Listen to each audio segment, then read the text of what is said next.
do this. Billy was really hard on us when he training. I mean, he would hurt you. Yeah, you were saying that he's a bull. He was a bully. He'd intentionally do it sometimes.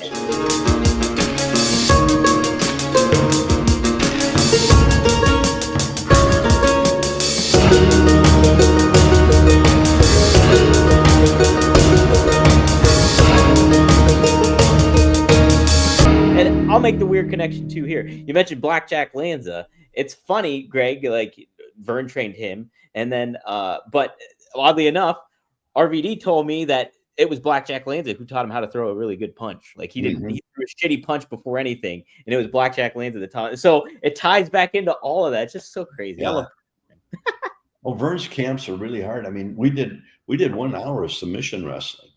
Man, geez. Where Billy Robinson and Verne would, do this. Billy was really hard on us when he training. I mean, he would hurt you.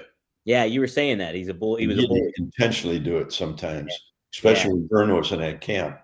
He did it one time. He hurt 2 of us, Flair and myself, and we had a little party at this hotel. And Flair was doing his thing. He would go in one room and come out with Showtime with only his cowboy boots on. Yeah, yeah.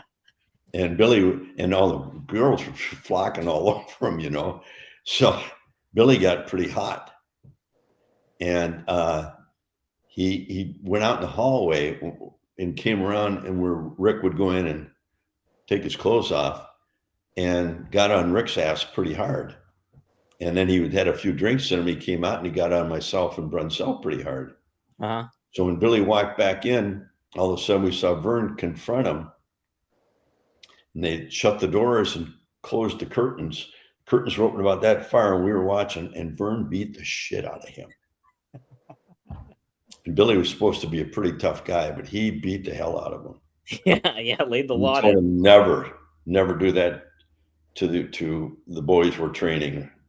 Yeah. And then about a month later, again, Verne wasn't in camp. Billy was running. He would lock you up and drop you on your shoulder or throw you the wrong way.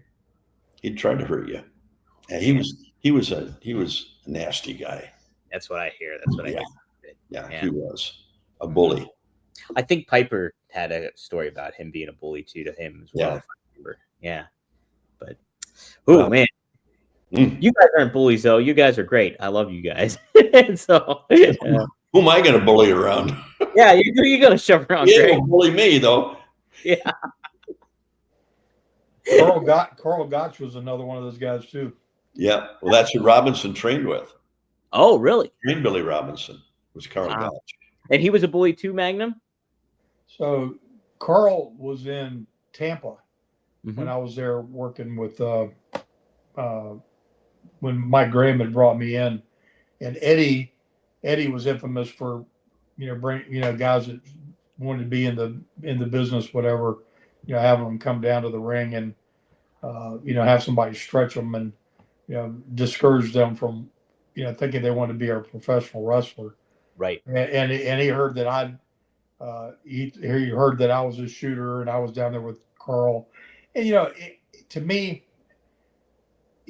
I can appreciate somebody that is a hooker and knows how to use submission holds and all that, because I came up getting trained by guys that were in the SEAL team, and that's where I learned how to do a rear naked choke when I was working in bars. And of course, it's a killing technique, is what it is. It's really dangerous. But again, all those things are legit and everything. But to say, oh, lay here and let me put you in a sugar holder, or lay here and let me put you in this and see if you can get out, that is just the biggest bunch of crap ever. I mean, if a grown man is worth his salt, and he's strong and he's not blown up, and you're taking him on fresh, you're not just going to waltz in and put him in these positions and these things these guys were infamous for doing. Now, if you want to go out there and you and him go toe to toe, and then you can still get him in that position, okay, well, that there's a little more to that. But I was never for wearing guys out and putting them in a hold and and doing that stuff. I had zero time for it. Right.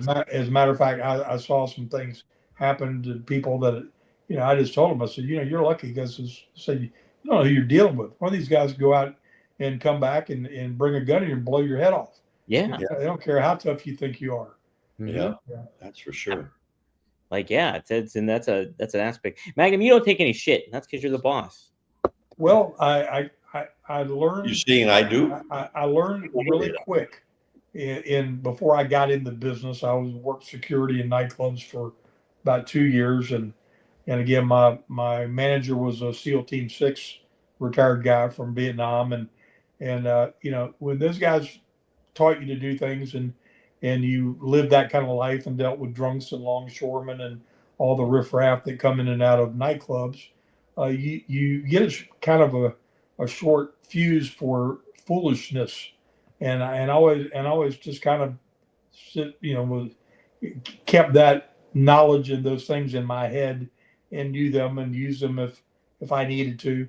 But there's no man walking the face of the earth that can't be had on a given day. I don't get Haku or anybody. Anybody can be had on a given day if the right situation occurs. So you're better off to be humble and take care of business and go about life and try to be peaceful. That's it. I love it, Magnum. This is great stuff.